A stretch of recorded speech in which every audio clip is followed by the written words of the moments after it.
The Sound Off Podcast. The show about podcast and broadcast. Starts now.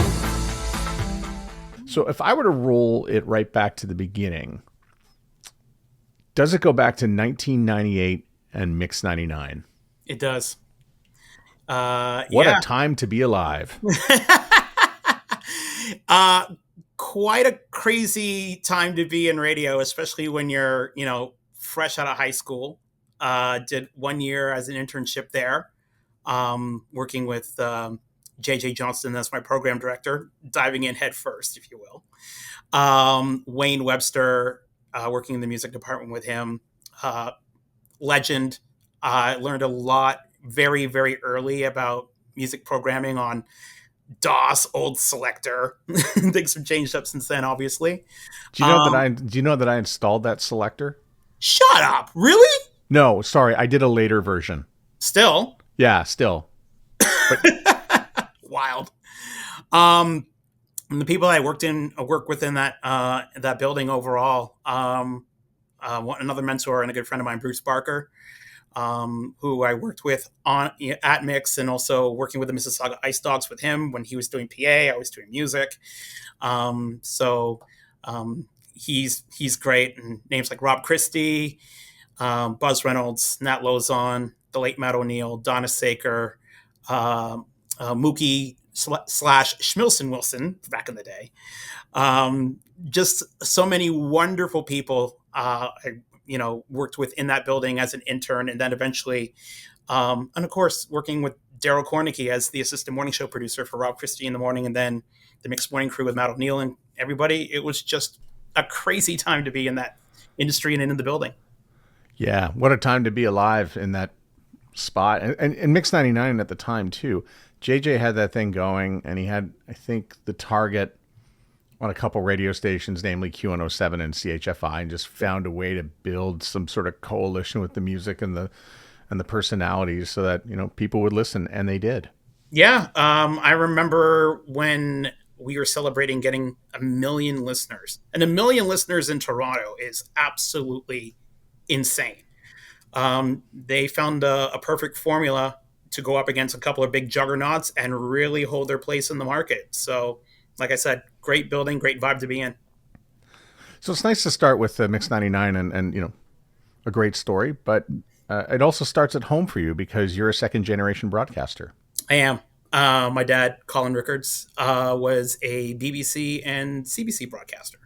For CBC, he worked for Radio Canada International, so he was broadcasting to the Caribbean.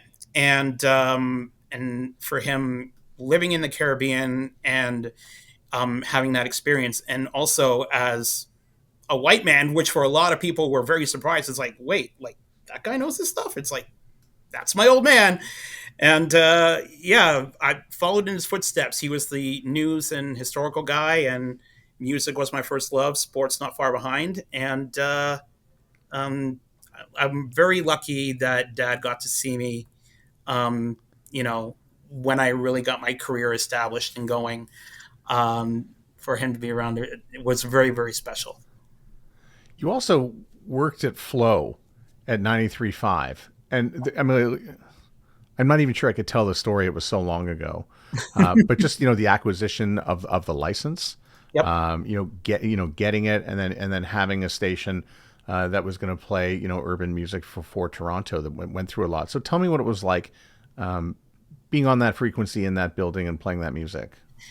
It's kind of crazy because in a lot of ways, from a lot of the stuff that I learned through Mix 99.9, which was so professional and so polished and, which took years to build, you're going into a place where you're launching and everything is from ground zero.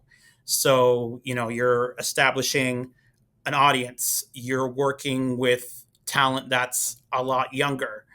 I was in my early 20s and I was doing production, and man, if I go back to some of my production demo stuff, man, I was raw, but it worked for the time being. And I also did on air there as well. I was working in there 6 days a week. I still absolutely loved it, but playing hip hop and R&B, not just the stuff that, crossed over into CHR and Hot AC, but some of the stuff that was, on the urban chart, which in Canada and Toronto, a lot of people like, oh, this is deeper.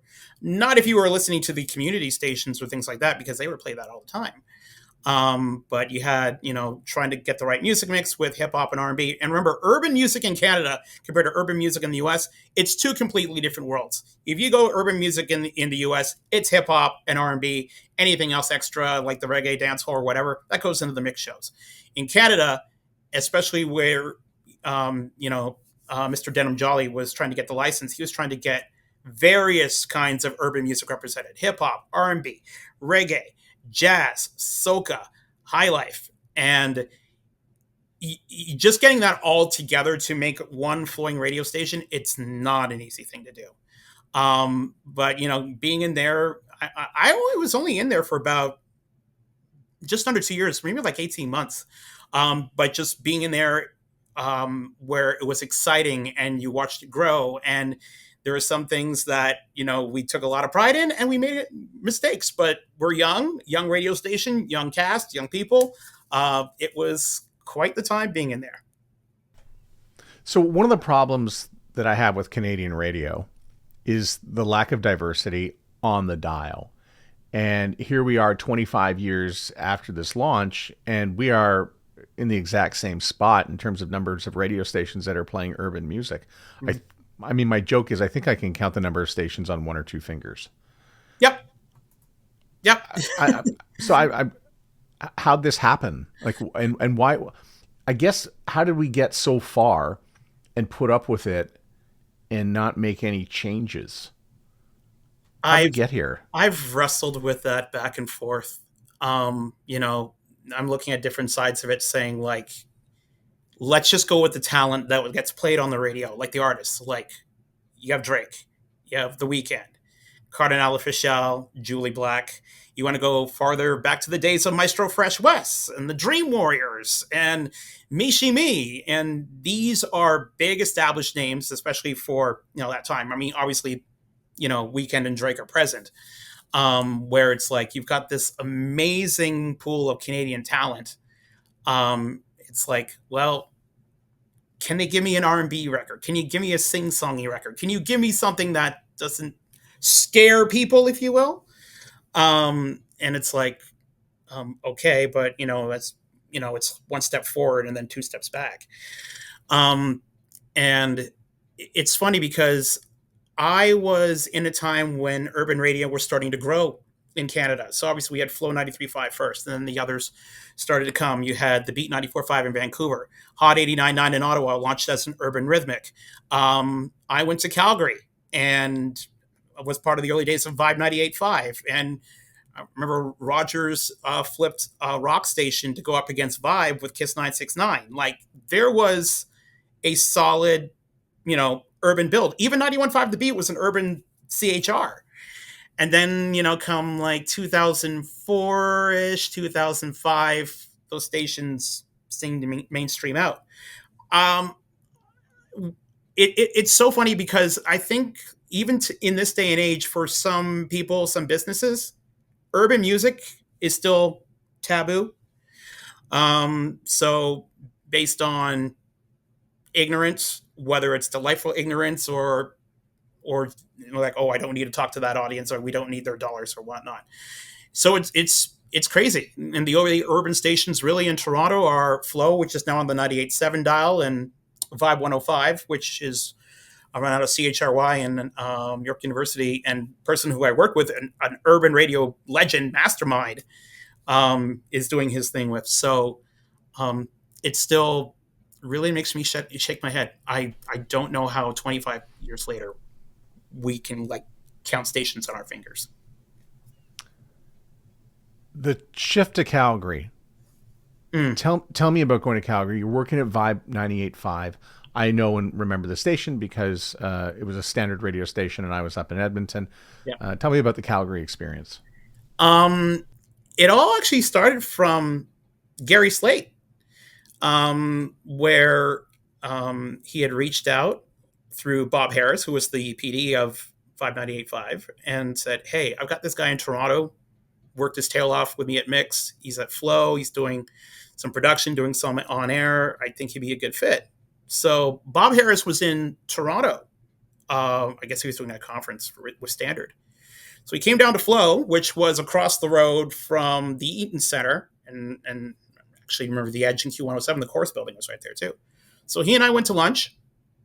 And we talked for a good 90 minutes about Calgary and what they were doing. And next thing you know, I'm coming on back and I'm like, well, I think I'm going to Calgary. And next thing you know, I'm giving the Flow peeps my notice and getting ready to hop on a plane and head out west.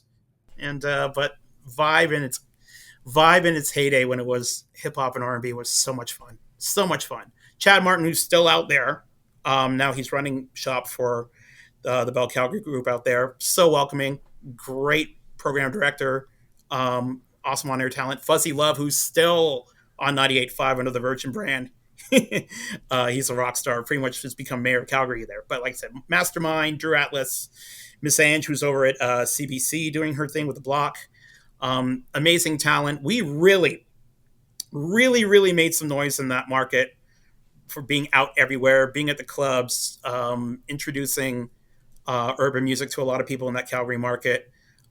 It was so much fun. Some of the best days of my career, especially in 2004 when the Calgary Flames had their crazy run to the Stanley Cup final. We did a song called In the Dome using the beat from 50 Cent in the Club with a rap artist who was on air, a guy by the name of Getty, super talented.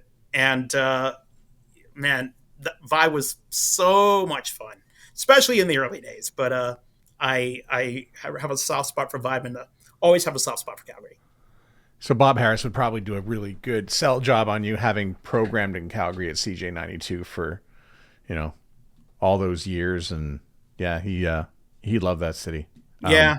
That building on Broadcast Hill where we are, and they're back there now because we started from Broadcast Hill, and then we went over to the Center Street studios, just like up the road from the Calgary Tower, which was crazy. Now they're back on Broadcast Hill, and just being down the hall from the CJ92 guys with Forbes and Graham Reaper and JD and Ben Jeffrey and Jody Hughes and everybody that was in that building. I remember Red Dog and JD made me feel very welcome in my early days there. And like, okay, let's take you out for a night on the town. I'm like, all right, cool. So we went to, I think it was the back alley. And it was the back alley. Yeah, it was the back. Yeah. Oh my God. Yeah. Got pretty crazy lit, and I still had to be on air because I started there doing weekends and overnights at that time. And I remember, because obviously didn't drive, took a cab there, took a cab back. The next morning, I'm getting ready to go, and I'm about to leave. I dropped my keys once, and then I dropped my keys twice, and then dropped my keys third time. I'm like, well, we're taking a cab. We're stopping at Subway for a breakfast sandwich and a big ass bottle of Gatorade, and we're gonna work our way through it. Yeah, great times. And Chad the Pog Martin, who I worked with, and I worked against really in Edmonton because he was doing afternoon drive, I was doing afternoon drive, and I really only cared about the person who was in front of me, and it was him. So he had the number one show doing afternoons in Edmonton for a fair chunk of the 90s. Yeah, Pog, producer, op, gopher. Is that what that stands for? That's what Pog stood for. I didn't know that. Yeah. Man, things you learn 30 years later. How'd you wind up at MTV? When I left Vibe, I through a couple of contacts, got a little mini internship. I worked with a guy by the name of Mark MacArthur, who was running MTV2. And just unpaid, but I wanted to still keep my foot in the industry and still hang in Calgary as long as I could. I actually learned a little more programming from him, except, we were programming music videos, but still using Selector. So that was cool. Archiving. It's so funny to say tapes now. Damn. But yeah, doing stuff like that. And working with a few of the on-airs, like a guy named by the name of Kevin Knuff, who's, I think he's back in Thunder Bay, but he was in Calgary for a long time. I think he actually still might be in Calgary. But just being in there and getting the experience and learning the music stuff from the TV side see if I can bring it back to the radio side. It didn't last too long, but it was a lot of fun being in there and learning music and learning the broadcast world in a different way. And then you moved back to Toronto. Yep. Went back home. What was calling? I guess it's home. I'm going home. Yeah. It came to a point where it's like, you know what? Haven't landed another gig here. Yeah. And maybe it's time to go home. And, my old man would always say, you're more than welcome to come back. You can come back anytime. I'm like, okay, Dad. Well, Dad, I'm coming home. So rolled back home, spring of 2005. And went back to the Six, hung there for a little bit. That summer, one of my closest friends said, hey, I know you're in between radio gigs right now, but I got this job at the Molson Amphitheater, now Budweiser Stage. And it was kind of like an artist relations job, but it was almost like glorified security. But they placed me at a spot where I was backstage. Occasionally I was upstairs where the dressing rooms were, and I over in the VIP. And I had a boss by the name of Mike, who was really, really cool. And he said, the reason I'm putting you over there is because you know how to talk to people and you know how to handle egos, as in, whether it's management or whether it's artists doing their thing or, people who are just trying to sneak where they're not supposed to sneak. So that was a really fun summer, and reconnected with a lot of the people I work with at the Mix and other industry people. That's where I met George Stroumboulopoulos for the first time when he was getting ready for an Oasis show. We had a little barge area set up, but it was open that night, and he was looking for a spot to do an interview. So I said, well, the barge is open. He's like, are you sure? I said, here, let me get my boss on the walkie, and got it all cleared. And we started from there. And then occasionally we've connected back and forth on Instagram. And that was the first experience with George. It was a fun summer there. A lot of shows, a lot of late nights, but a lot of fun in between radio gigs. Any star-studded stories you want to share? Star-studded stories. Actually, when Liam Gallagher that same night comes on out, shakes hands and says, how you doing? Blah, blah, blah, blah, blah. And he's like, every fucking time in Toronto, it bloody rains. Every fucking time. Well, guess what? This time around, when they were here, it rained again. So this continues. So that was fun. I got the chance to, meet some pretty cool people, whether it's for 5 minutes. One of the coolest memories I have there was meeting Roy Halladay, the late Roy Halladay from the Toronto Blue Jays. Yeah. Where he was actually, that was the season where he got hit in the leg by a line drive in Texas. So he was out for the year. So and people just were like, hey, Roy, autograph this, blah, blah, blah. He just wanted to have a nice night with his wife and see a show. So I took him to a little spot kind of out of the way, chatted with him for a little bit. And then Mrs. Halladay, Brandy, comes along and said, there you are. And just wanted to make sure he was away from the riffraff, the horde of fans. So, yeah. But that was really cool. I got a good 15 minutes with him. And me being a diehard Blue Jays fan, that, the baseball fan in me was like freaking out. Oh, there's a lot of sports here, and this is sort of a sports time for you because I think you did some satellite radio sports stuff, right? It was hardcore sports. Yeah, hardcore sports, part of the score. I was doing that also with my early days of the beat. So I was going in there one night a week doing a Sunday night late night show and some updates all the way through. That was a lot of fun, getting in there, when I was kind of like hanging in between gigs, doing closed captioning at the score, got over to the radio side for a bit. If the beat hadn't come around, I probably would have done a lot more on the serious side. But one thing I always had to remember, because we were encouraged to swear on satellite, and it's like, okay, I'm doing that on a Sunday night, but then I go to top 40, I'm like, don't drop an F-bomb. Don't drop an F-bomb. Yeah. And again, you point out that you were working at 91.5 The Beat during this time as well. So you're in the car a lot. I was commuting from Mississauga to Kitchener. And when I'm doing evenings, so I was doing that 5 nights a week. The drive's really 40 minutes, but if you leave after 3 o'clock, you are screwed. Yeah. So it was like, okay, leave at 2:00. You get down there in 40 minutes. All right, hit the gym, get a workout in, head on into the radio station, do your prep, do your thing. On air at 7. 7 to midnight was the time, and then back home to Mississauga. And there are some times where it's like, okay, know where to pull over, know where to lay by, and get a 15-minute snooze, because if you're doing that, and the score gig and the Sirius satellite gig, it was a lot on the body. When you're young and stupid, hey, do what you do.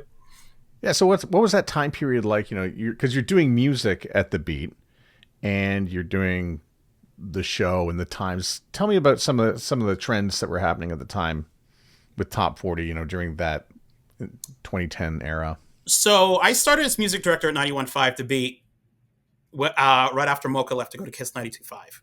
And God bless Mocha, love him like a brother. He was like the guy that kind of gave me the extra push to go after the music director job. Apparently, when he met with our general manager Lars and Scott Turner, our brand director, they asked him, like, who do you think would be a good candidate for a music director? And Mocha said, your next MD is already in the building. So that meant so much. Trends of pop, I mean, like, for example, the Justin Bieber craze was in 2009, the early Bieber craze. We had him in the radio station. Having him in his early days in the radio station was crazy enough. We had CTV there doing a piece for W5 at the same time. We had a whole bunch of listeners that were kids. Some got in to ask Bieber a couple of questions during the show. He got in during the afternoon drive show with Mike Devine, and I'm talking with the music reps, and we're doing stuff outside with some of the people who can't get in, and things like that. So that was pretty cool. Long after Justin left that night, there were people who were hanging out at the radio station for like another hour and a half, like outside, and we're like, he's gone. Like, I literally had to hop on the air doing the evening show and say, if you're wondering where your kids are, Justin Bieber left here an hour and a half ago. Come pick him up. They were literally outside the door waiting to get a glimpse of him. But music-wise, I mean, that 2009, 2010, 2011 phase, music was fun. There was a little bit of everything. We did pop. We did urban. We did dance. I give kudos to Scott Turner when it came to the programming stuff, because he gave me the okay to look at certain things and take risks on certain things. Our music meetings, I would look at not just the Canadian pop chart or the American pop chart or any peer station. I'd look at the US urban chart, see what would make sense. I looked at the rock chart, see what would make sense. I think The Beat was the first top 40 station in Canada to play Radioactive by Imagine Dragons. And a couple of people thought we were nuts to add it, but it worked. And next thing you know, hits the pop side and does really, really well. So, it was crazy, doing the on-air and live-to-air as an MD during that time, but I loved every minute of it. Yeah, I was going to mention that, your brand manager, program director is Scott Turner, and Scott's been on this show before, and we talked a lot about, putting music and playlists together. And I was going to ask, what did you learn from all that? What did Scott Turner teach you that you still carry with today when it comes to programming music?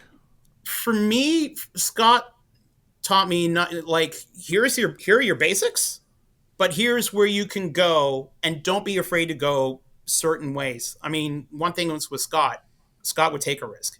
He's always had that thing, from his days of energy, the old days of energy, and take a risk. Sometimes throw something at the wall and see if it sticks. Sometimes you get a win, and sometimes you don't, and then you learn from it.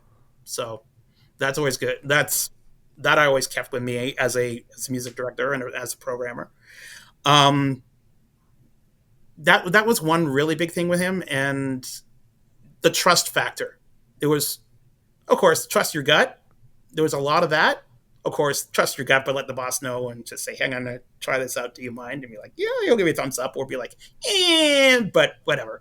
But he did encourage me to go with a lot of my instincts when it came to certain things like ads, and why certain things like involving rotations and CanCon and how certain things worked. And that really stuck with me and still does to this day. So for those of you who have been listening to this episode so far, from the beginning to now, there is a definite trend that is sort of emerging here. And that's that in most of the places that you've been at the very front of something, right? You've been sort of at the peak of Mix 99, but you were at the front of Flow. You were sort of at the peak in the front of what was going on at Vibe. And now, putting music together in Kitchener at 91.5. And again, what's going to come up here is syndication comes up. And syndication is a very scary word for most people in radio because it means someone's going to lose their job. And then somebody has to relearn their skills to do radio in multiple markets. And that's what I think happened next for you. Is that right? Yeah, when I went to Jump initially, it was, to handle the evening show there, and it was just Jump alone. I actually started as music director for the first 8 months, had a lot going on in my life, including a child being born. So there was quite a bit going on there, and good old Ottawa with the days of the hit and non-hit, which was good Lord handcuff in its own. It's like, why are we dealing with this? Why is this so dated? So yeah, for the rest of the planet who wants to know what that is, in Montreal and Ottawa, English radio stations were only allowed to play 49.9% hit records. Yeah. So which probably represents the only industry in all of the planet that would regulate you to manufacture and display half unsuccessful product. But yeah, crazy. Thank God that's gone. Yeah. Well, for that, it actually became a bit of an advantage for me doing evenings, because where you break new music is in the evenings. So, I had a lot of stuff that was brand new and a lot of stuff that was really, really cool. We knew some of the songs probably wouldn't hang on the station too long, but were definitely, stuff that we can break into the market, stuff that was trending online that we could put out there. Mike Laverly, who was the MD there, found some pretty cool stuff, some really cool stuff. But for me doing, next at night and then eventually at night, that was a big advantage at the time when hit and non-hit was there. But I will tell you, we celebrated big time when that rule got dropped, because that handcuff made radio sound not as good. So, now with that being gone, we felt like, there's some real, we can really compete, better records out there all the time. Don't have to worry about restrictions or things like that. But we took advantage of the cards that we were given, and that's how that rolled there. I ask you about the work you do on Instagram and Instagram Reels and the quizzes, because I find them a lot of fun. First of all, I never get them. I feel I should get them. I don't, because I've worked in rock radio and rock is a different animal. But yeah, so I never get your quiz, but it's a lot of fun. So tell me how you came up with doing the quizzes for Instagram.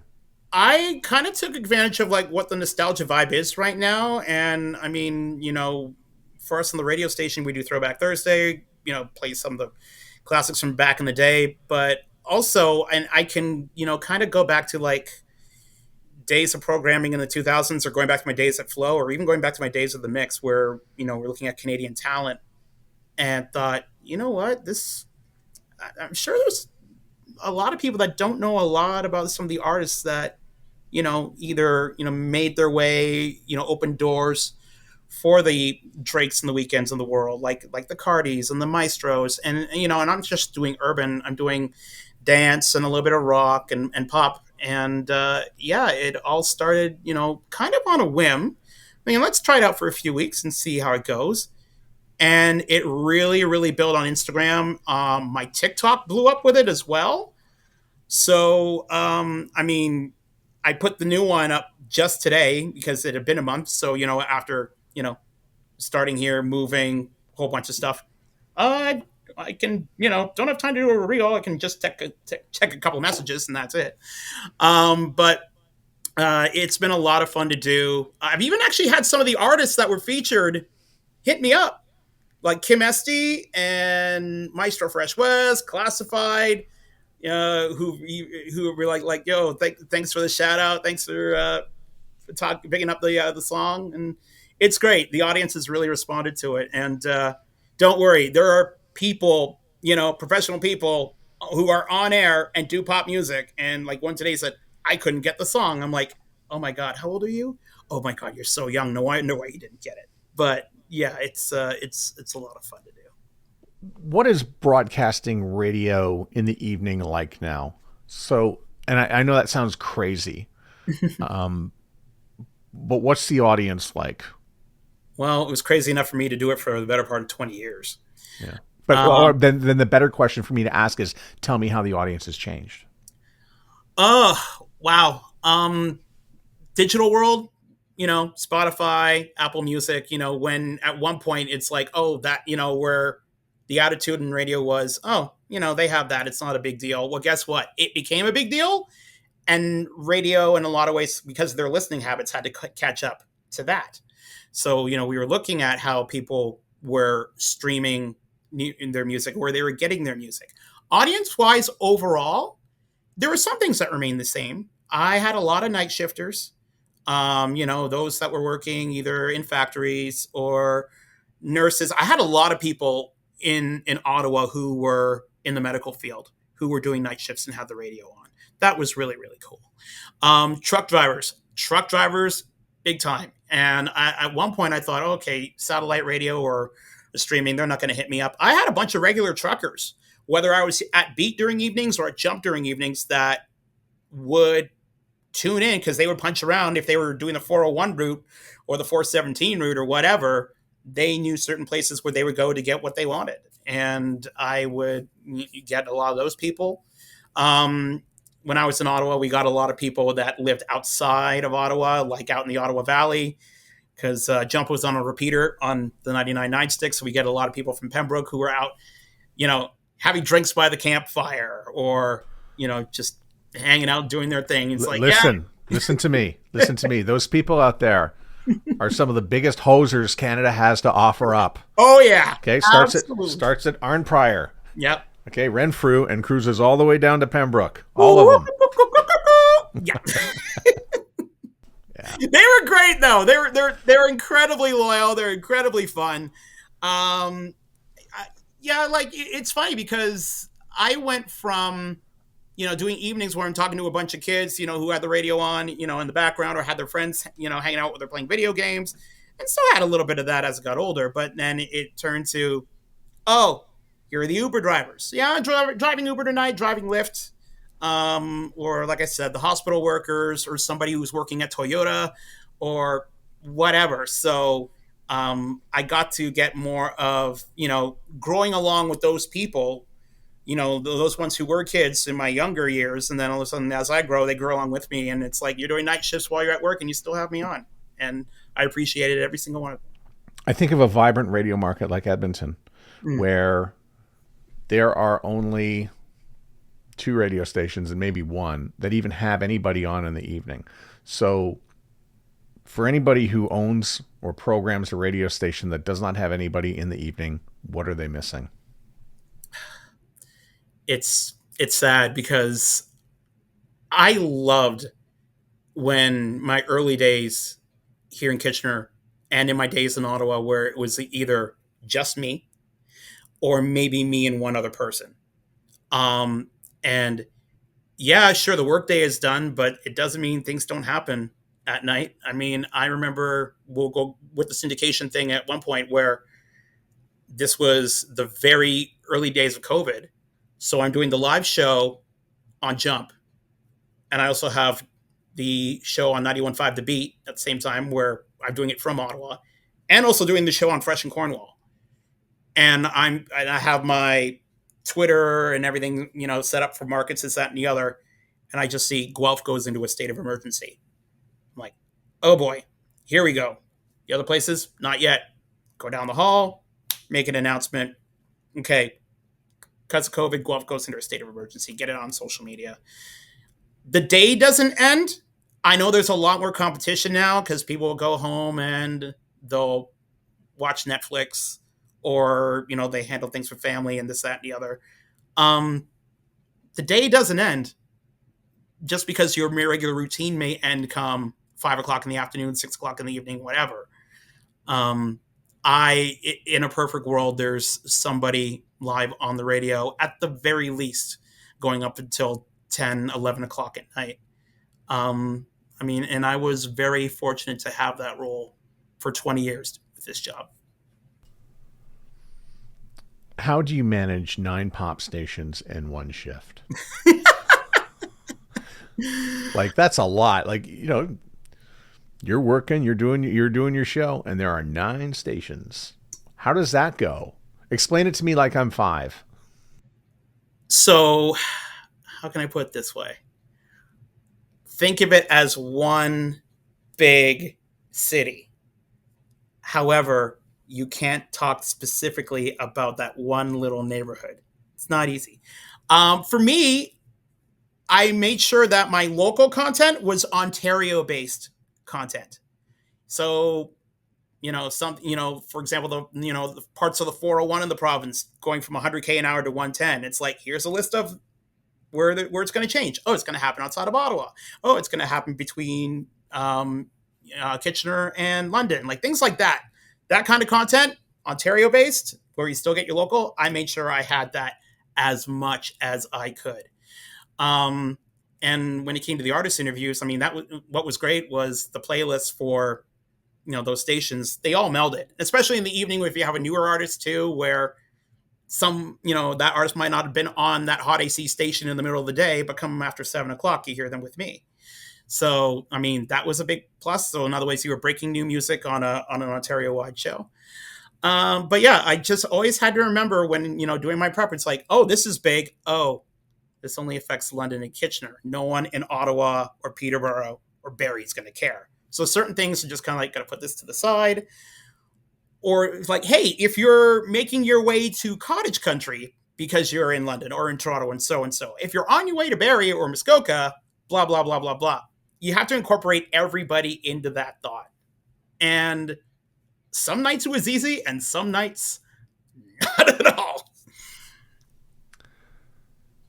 What are you working on these days? And that's a crazy question to ask, but I was once asked it, and I was like, oh, I think they're asking me what I'm really looking forward to in my job and what I'm doing. So what's one of the things that you're working on? It could be something in social media. It could be something in video. You could be learning a new program. What's something that you're working on these days that I would be interested in?